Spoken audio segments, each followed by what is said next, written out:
Talakia kalan ketipi tunsa siga. Kiban mutulih hinan biar mandi keringat dari mata mandi darah.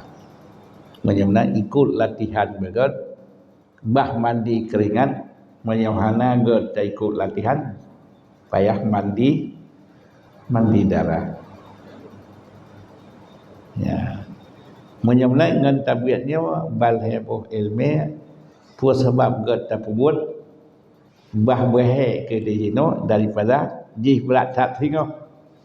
Ya, dak bah mandi keringat ni bak mandi darah. Bah berat bak tamal jino ni bak penyesalan abadan abadi. Sabar. Kemudian Allah Taala nepesan, ya ayyuhallazina amanu qulu min thayyibatin mimma razaqnakum washkuru lillah. Hai orang beriman, mangat tak terima pajuh berhala syukur nikmat Allah. Ya, pajuh berhala bertasyukur nikmat Allah. Nikmat yang hana bersyukur dumna rayu truk ke iblis karena hana bersyukur dipinah oleh Allah. Ya ayyuhallazina amanu kulu min thayyibatin mimma razaqnakum washkuru lillah. Menyemnan imannya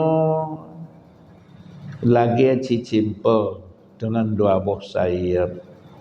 Sebuah sayap bak imannya sabar, sebuah sayap syukur. Berat bak tak semayang, tak berat tak semayang. Ya, sabarnya bak tak buat taat berat tapi sabar. Bak tak berdoa subuh berat, bak tak puasa perjuangan berat. So pegahan dia tapi sabar. Berat bak tak maksiat, tak berarti sapak. Ya. Berat bak tak tinggal bak kena musibah, sabar. Ya. Menanjid tersyukur nikmat Allah.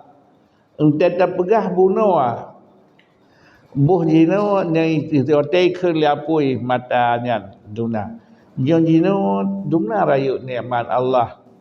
Tekedi mata katanya rusak. Na muh tu enho Banda Aceh Gunung Muh Sidro tu tamili. Nampak tablau mata yang lain. Na rayu nikmat Allah. Rayu. Mudah-mudahan wajar tak taat keduanya. Dikedi rusak sebuah lidah. Na gunang Muh suruh Indonesia milik idro katanya Muh tengok truk ulangit kedih.